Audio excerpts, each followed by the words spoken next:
Keir Starmer's economic dilemma: balancing socialist ideals with fiscal realities. Keir Starmer, leader of the Labour Party, has affirmed his socialist and progressive leanings, but acknowledged the nation's fiscal constraints, which may hinder the fulfillment of certain campaign pledges made during his 2020 leadership bid. Facing mounting pressure to clarify his stance on potential tuition fee hikes should Labour emerge victorious in the upcoming election, Starmer delivered a personal address in Lansing, West Sussex, reflecting upon his working-class upbringing and its profound impact on his political perspective. Starmer recounted the financial struggles faced by his parents, who were often forced to choose between paying their telephone bills and accumulating debt, instilling in him a deep appreciation for economic stability. He emphasized that he has honored most of the 10 key pledges outlined during his campaign to succeed Jeremy Corbyn, but stressed the importance of honesty with the electorate regarding the current state of the economy. He rejected the approach of pretending like very many politicians who make promises they cannot keep. When questioned by The Guardian about whether he would rule out raising tuition fees, Starmer avoided a direct response. However, he stated to Sky News after his speech, "I said that we should abolish tuition fees. Now, with the damage that's been done to the economy, particularly by Liz Truss, it is not possible to do that. I think that is basic honesty with the electorate." Quote, "I think it's more important to stand in front of the electorate and say, 'I'm sorry, I can't now afford what I said before because of the damage done to the economy. What I'm saying to the electorate is this: I'm going to tell you in advance of the election what I don't think we can afford to do.'"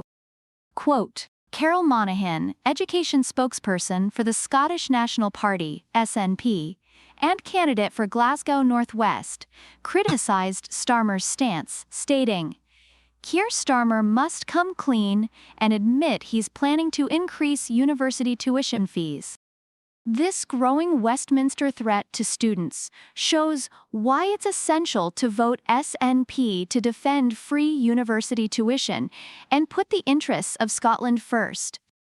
Quote, "With the Tories and Sir Keir Starmer's Labour Party both saddling students with sky-high debts, it's only the SNP that are standing up for young people and their families. It's no surprise that more and more young people are finding it impossible to buy a house or start a family when they are swimming in debt imposed on them by Westminster." Quote, "At the general election, the SNP is the only party that will protect students and defend free education, which has left graduates in Scotland thousands of pounds better off.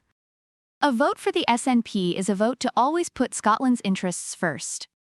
Molly Scott Cato, finance spokesperson for the Green Party, echoed the criticism, targeting both Labour and the coalition government's handling of tuition fees, referring to the marketisation of universities an unmitigated disaster. She emphasized that the absence of fee increases has forced universities to rely heavily on international students, while domestic students accumulate increasing debt. The Green Party has always believed that education is a public good and should be funded out of taxation, she declared.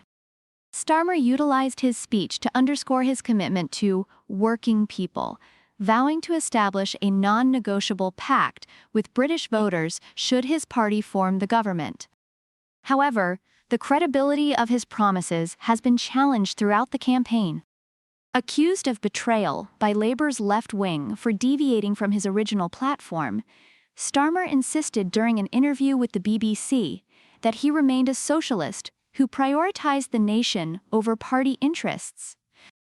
"I would describe myself as a socialist. I describe myself as a progressive. I describe myself as somebody who always puts the country first and party second.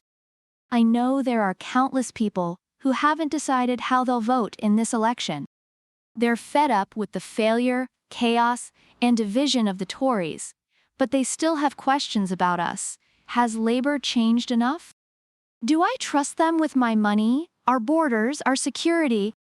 My answer is, yes, you can, because I have changed this party permanently." Quote,